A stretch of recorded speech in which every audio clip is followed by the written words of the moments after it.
নমস্কার সবাইকে। রিসেন্টলি একটা আউটস্ট্যান্ডিং মুভি দেখলাম, তাই ভাবলাম সেই মুভি দেখার এক্সপিরিয়েন্স আপনার সাথে শেয়ার না করলেই নয়। কম বাজেটে যখন কেউ একটা আউটস্ট্যান্ডিং কনসেপ্টের উপর মুভি বানায়, সেটা সঙ্গে সঙ্গে আমার অ্যাটেনশন ক্রিয়েট করে এবং আমার মনে হয় সেটা সবাইকে বলা উচিত যে আপনারাও যান এবং এই ধরনের সিনেমা দেখুন এবং এই ধরনের সিনেমাকে এগিয়ে নিয়ে যান। একজন ডাইরেক্টর বা একজন প্রডিউসার এবং পুরো ফিল্ম ইউনিট যখন একটা কম বাজেটে সিনেমা তৈরি করে, তারা অনেক কষ্টের মধ্যে সে সিনেমাটা বানায়, অনেক কনস্ট্রেন্টের মধ্যে দিয়ে সেটা আসে। কিন্তু আমরা দর্শক হিসাবে ওটা দেখেই যদি এনকারেজ করি, তাহলে এই ধরনের সিনেমা আরও বেশি করে আমাদের সামনে আসবে। সিনেমাটার ডাইরেক্টর হলেন মধুমিতা সুন্দরামন।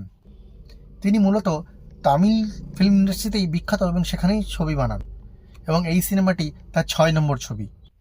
সিনেমাটি ওটিটি প্ল্যাটফর্ম জি5 রিলিজ করেছে এবং নাম ভূমিকায় অভিষেক বচ্চন আছে। এতক্ষণে নিশ্চয়ই আপনারা ধরে ফেলেছেন সিনেমাটির নাম কালিধর লাপাতা। ডাইরেক্টরের কথা আমি প্রথমে কেন বললাম, কারণ এই ডাইরেক্টরই 2019 একটা সিনেমা বানিয়েছিলেন কেডি। এই কালিধর লাপাতা সেই সিনেমাটার উপরে বেস করেই বানানো। কিন্তু এই সিনেমাটা স্পেশাল কেন, কি এমন বিশেষত্ব?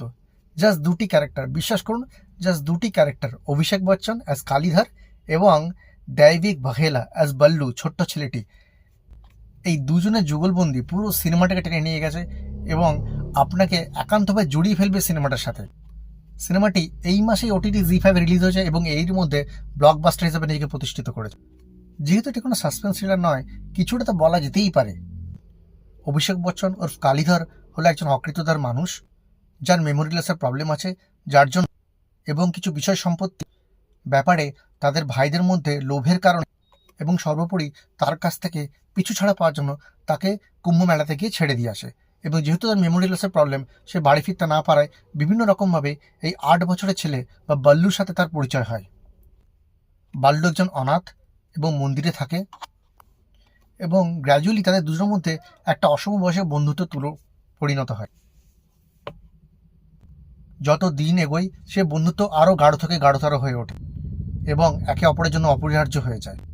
এইখানে একটা ভীষণ ইমোশনাল এবং মানসিক টানাপোড়েন আসে এবং আপনারা সিনেমাটা দেখলে, সত্য কথা বলছি, আপনাদের অন্তরাত্মা কেঁদে উঠবে। এত সুন্দর এবং যত্নভাবে প্রত্যেকটা ফ্রেম, প্রত্যেকটা সিচুয়েশন ক্রিয়েট করা হয়েছে যে আপনি নিজেকেও ক্রমাগত এর সাথে জড়িয়ে ফেলবেন।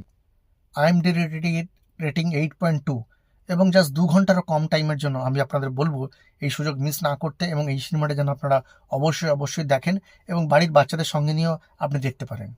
It will be worth use of your own time. আমি এই চ্যানেলে শুধু সিনেমাগুলো রিভিউ দিই যেগুলো আমার মনে হয়